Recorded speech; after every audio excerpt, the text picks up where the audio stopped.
Dear students, welcome you once again to my online class. দেখো আজ একটা অতি গুরুত্বপূর্ণ বিষয় নিয়ে তোমাদের সঙ্গে আলোচনা করতে চলেছি।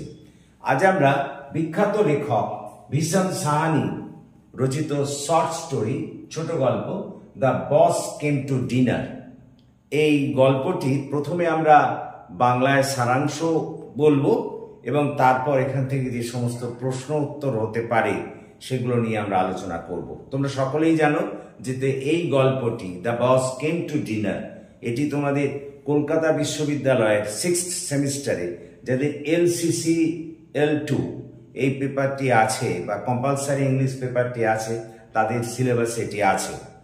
তো দেখো এই the boss came to dinner এই ছোট গল্পটির আমরা বাংলায় সারাংশ আলোচনা করার আগে এনার এই গল্পের যে লেখক তার সম্পর্কে দু এক কথা অবশ্যই বলতে হবে।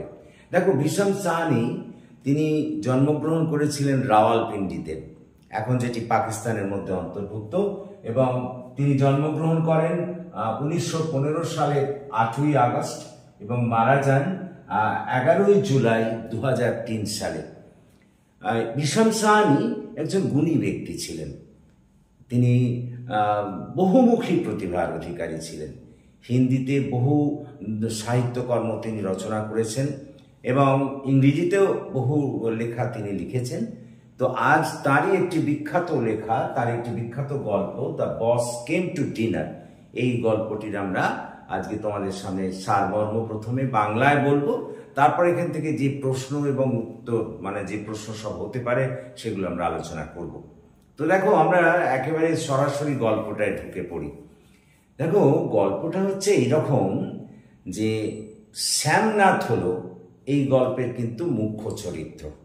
তো শ্যামনাথ তিনি একটি কর্পোরেট সেক্টরে বা একটা বিখ্যাত বড় মাল্টিন্যাশনাল কোম্পানিতে কাজ করেন এবং সেই কোম্পানিতে তিনি কাজ করেন এবং সেখানকার যিনি মালিক, ওই মাল্টিন্যাশনাল কোম্পানির যে মালিক অর্থাৎ ওই বিখ্যাত কর্পোরেট সেক্টরটির মালিক হলেন কিন্তু একজন আমেরিকান ভদ্রলোক।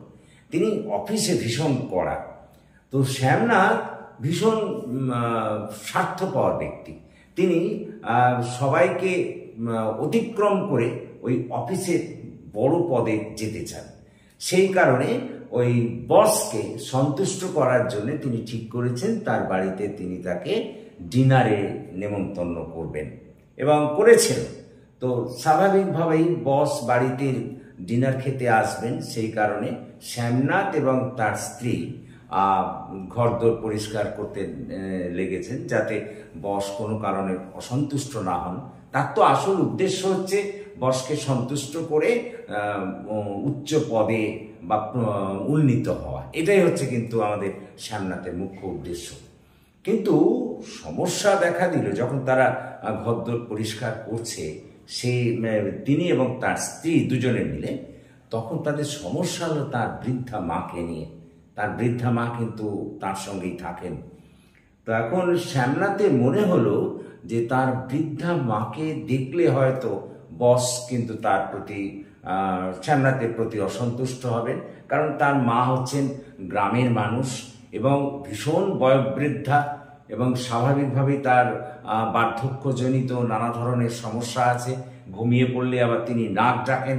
তো এইসব কাণ্ড কারখানা যদি বসের সামনে হতে থাকে তাহলে অবশ্যই বস হয়তো তার প্রতি অসন্তুষ্ট হতে পারেন। সেই কারণে মাকে নিয়ে একটা সমস্যা হলো যে কিভাবে মাকে অন্তত ওই দিনকার মতো বাড়ি থেকে সরানো যায়। তো তিনি তখন তার স্ত্রীর সাজেশন চাইলেন, জিজ্ঞাসা করলেন স্ত্রীকে, বলো তো কি করি মাকে নিয়ে, ওই দিন তো মাকে বাড়িতে রাখা যায় না। তখন তার স্ত্রী বললেন, ঠিক আছে, মায়ের তো ওই আমাদের প্রতিবেশী একজন বন্ধু আছে, ওই রাতটা প্রতিবেশী বন্ধুর বাড়িতে থাকলেই হলো, তার বাড়িতে পাঠিয়ে দাও। শ্যামনাথের স্ত্রী শ্যামনাথকে এই প্রস্তাবটা দিলেন, কিন্তু শ্যামনাথের ওই প্রস্তাবটাও গ্রহণযোগ্য হলো না। কারণ মাকে যদি ওই প্রতিবেশিনীর বাড়িতে পাঠান তাহলে ওই প্রতিবেশিনীও আবার তার বাড়িতে আসা যাওয়া শুরু করবে, আর শ্যামনাথ কিন্তু চান না যে ওই প্রতিবেশিনী তার বাড়িতে আসুক। সেই জন্য স্ত্রীর এই প্রস্তাবটা শ্যামনাথ নাকচ করে দিলেন। তাহলে কি হবে মাকে নিয়ে? মাকে নিয়ে শেষমেশ এটাই হলো, শ্যামনাথের সঙ্গে মায়ের কথোপকথন হলো এই যে শ্যামনাথ যখন ওই তার বসকে বা তার সঙ্গী সাথীদের ড্রয়িং রুমে বৈঠকখানায় আপ্যায়ন করবেন, তখন মা বারান্দায় ওই ড্রয়িং রুমের যে লাগোয়া বারান্দায় আছে সেইখানে ওই চেয়ারের ওপরে বসে থাকবেন। তারপর যখন কোনো কারণে বারান্দায় যদি বস এবং তার সঙ্গী সাথীরা যেতে চায়, তখন মা যেন সঙ্গে সঙ্গে বাথরুম দিয়ে তার শোবার ঘরে চলে যায়। এই রকমই একখানা কথোপকথন বস আমাদের শ্যামনাথের সঙ্গে তার মায়ের হলো। এবং একই সঙ্গে মা কি পরবেন ওই দিন সেটাও শ্যামনাথ তাকে বললেন যে মা তুমি সালোয়ার কামিজ পরবে। তারপর একই সঙ্গে মাকে বললেন যে তুমি সোনার বালা পরবে।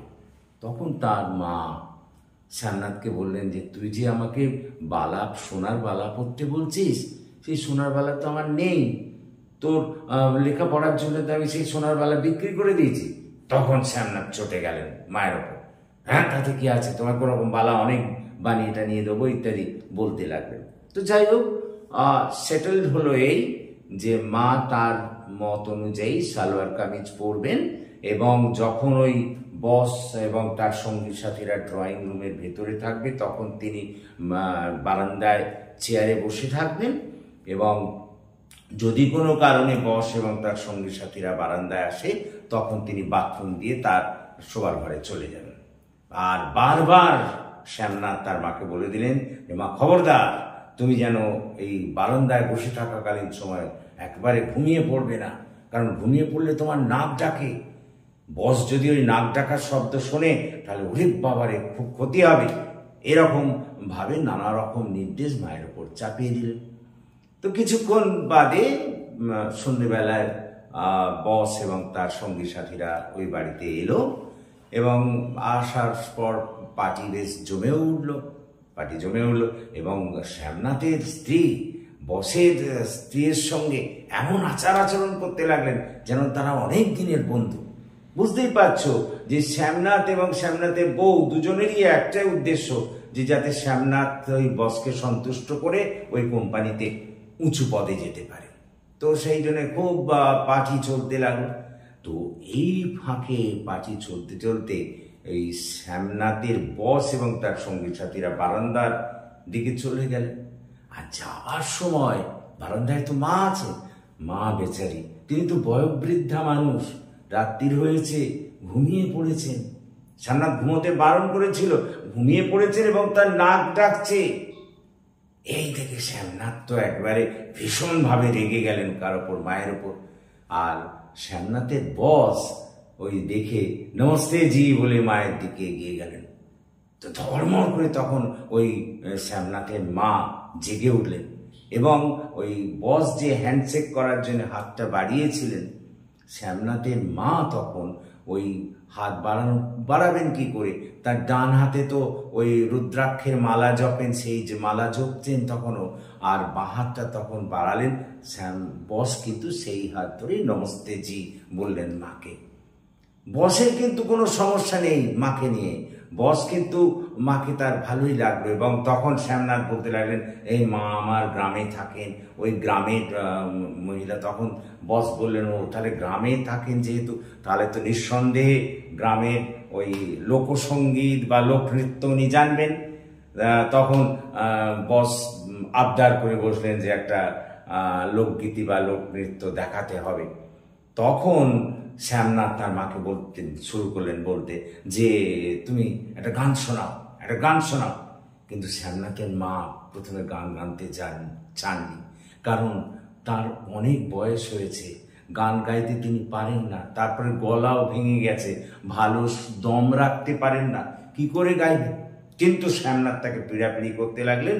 তখন সেই বিয়ের সময়ে যে গ্রামে গান হয় সেই গান বসের কাছে শোনালেন, এবং বস কিন্তু তাতেই ভীষণভাবে প্লিজড বা খুশি হলেন।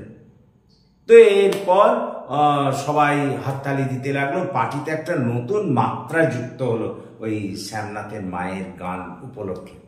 তারপর ব্যাপারটা একটু চেঞ্জ হয়ে গেল, মানে সাবজেক্ট অফ ডিসকাশন, আলোচনা একটু পাল্টে গেল। শ্যামনাথ তখন ওই বিভিন্ন ধরনের গ্রামের যে সমস্ত হ্যান্ডিক্রাফট আছে, অর্থাৎ যে হস্তশিল্প আছে, সেগুলোর কথা বলতে লাগলেন। তখন এটা ফুলকারির প্রসঙ্গ এসে পড়ল, এবং ওই দেয়ালি মায়েরই একটা তৈরি করা ফুলকারি ছিল, বসের সেটা খুব পছন্দ হলো। তো শ্যামনাথ বলল, আচ্ছা আচ্ছা, মাকে দিয়ে আপনাকে এরকম একটা ফুলকারি তৈরি করিয়ে দেবো। ফুলকারি মানে ওই বলতে পারো যে ওই ফুলদানি টাইপের আর কি, সেটা খুব সুন্দরভাবে এমব্রয়ডারি ওয়ার্কস করে ওই দেওয়ালে টাঙানো ছিল। সেটা দেখে কিন্তু খুব পছন্দ হলো আমাদের বসে, এবং তখন শ্যামনাথ বললো, আচ্ছা ওটা তো ছিঁড়ে খুঁড়ে গেছে, আমি মাকে দিয়ে আবার নতুন করে বানিয়ে দেব, এই কথা বললেন। তারপর ওই সমস্ত বস এবং তার সঙ্গী সাথীরা পার্টি ফাটি সে সব বাড়ি চলে গেল। শ্যামনাথের বাড়িও নিস্তব্ধ হয়ে গেল, আর মাও ওখান থেকে গিয়ে তার সেই শোবার ঘরে গিয়ে দরজা দিয়ে কাঁদছেন, হু হু করে কাঁদছেন, আর ভগবানের কাছে প্রার্থনা করছেন যেন ছেলের মঙ্গল হয়। তারপর হঠাৎ সেই সময় শ্যামনাথ গিয়ে ঠক ঠক ঠক করে মায়ের দরজায় কড়া নাড়লেন। মা তো তখন ভয়ে অস্থির যে আবার কিছু তিনি ভুল করেছেন কিনা, ছেলে হয়তো এক্ষুনি এসে বকাবকি করবে।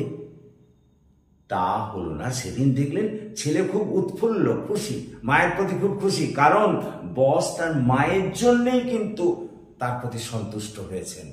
শ্যামনাথের প্রতি যদি সামান্যতম সন্তুষ্ট হন, তাহলে কিন্তু মায়ের জন্য। তখন শ্যামনাথের মা শ্যামনাথকে বললেন যে, বাবা ভুল বুঝিস না, তুই আর বৌমা তোরা এখানে থাক, আর আমাকে হরিদ্বারে ওই আশ্রমে রেখে দিয়ে আয়, আমি সেখানেই বাকি জীবনটা কাটাতে চাই। তখন শ্যামনাথ বেঁকে বললেন, হ্যাঁ তুমি শুনলে না, তোমাকে দিয়ে বসের একটা ফুলকারি তৈরি করিয়ে দেবো। তখন শ্যামনাথের মা বললেন, বাবা তুই তো জানিস আমি এখন চোখে ভালো দেখতে পাই না, ওই ফুলকারির ওই এমব্রয়ডারি কাজ করতে গেলে চোখে আমার যে স্ট্রেন পড়বে তাতে আমি করতে পারবো না, নিতে পারবো না। তখন শ্যামনাথ রেগে গিয়ে বলেন, তুমি কি চাও বসের কাছে আমি অসম্মানিত হই, আমার ক্ষতি হোক? তখন তৎসত্ত্বে আর কি করবেন বৃদ্ধা মা বললেন, ঠিক আছে, না বাবা আমি তোমার ক্ষতি চাইনি, তোমার মঙ্গল হোক, আচ্ছা ঠিক আছে, আমি বসের জন্য তোমার ওই ফুলকারি বানিয়ে দেব।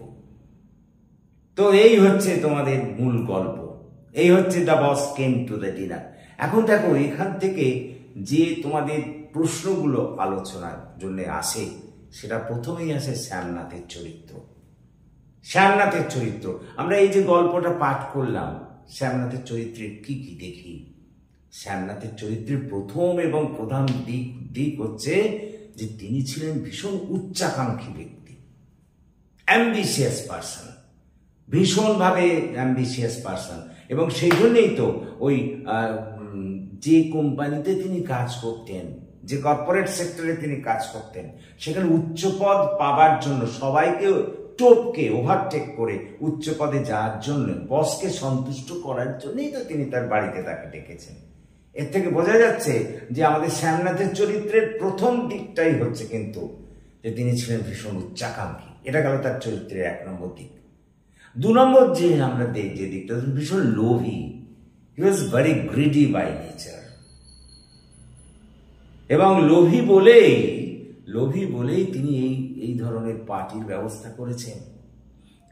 3 নম্বর আমরা তার চরিত্রের বৈশিষ্ট্য দেখি স্বার্থপর, ভীষণ স্বার্থপর, নিজের নিজের স্বার্থ সিদ্ধির জন্য বুড়ো মাকে পর্যন্ত তিনি তার ব্যবহার করেছেন। 4 নম্বর দেখি তার চরিত্রের যে বাজে দিকটা, মায়ের প্রতি সামান্যতম তার শ্রদ্ধা নেই। মায়ের প্রতি যে বিহেভ বা যে আচার আচরণ তিনি করেছেন, সেটা একটা ইল বিহেভিয়ার। সেই আচার আচরণটাকে মোটেই সমর্থন করা যায় না। কারণ এখানে আমরা দেখি যে বস আসবে বলে মাকে তিনি বারান্দায় এক কোণে বসিয়ে রাখার ব্যবস্থা করেছেন, এবং শুধু তাই নয়, আমরা এটাও দেখি যে মাকে প্রতিবেশিনীর বাড়িতেও তিনি যেতে দিতে চান না, কারণ তাহলে প্রতিবেশিনীরা তার বাড়িতে আসবে। তার মানে প্রতিবেশীদের সঙ্গেও তার শ্যামনাথে কোনো ভালো একটা সম্পর্ক ছিল না। এটাও আমরা দেখি বসকে সন্তুষ্ট করানোর জন্য ওই বৃদ্ধা মা, যিনি তখন শ্বাসকষ্টে ভুগছেন, দম রাখতে পারেন না, তাকে দিয়েও তিনি গান গাইয়েছেন। এমনকি চোখে ভালো দেখতে পায় না, তাকে দিয়ে ফুলকারি তৈরি করারও প্রতিশ্রুতি দিয়েছেন বসকে। অর্থাৎ নিজের স্বার্থ রক্ষা করার জন্যে মাকে তিনি নানাভাবে এখানে ব্যবহার করেছেন।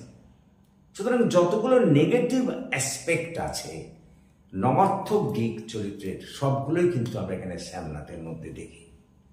উল্টো দিকে তার মা, যদি মায়ের চরিত্র আমরা দেখি তাহলে টোটালি বিপরীত দেখব, টোটালি বিপরীত। মা কিন্তু একজন সরল সাদাসিধা মহিলা, এবং একজন ছেলেকে মানুষ করার জন্য যা যা করণীয় তিনি করেছেন। নিজের গয়না বেচে ছেলেকে লেখাপড়া শিখিয়েছেন, এমনকি ওই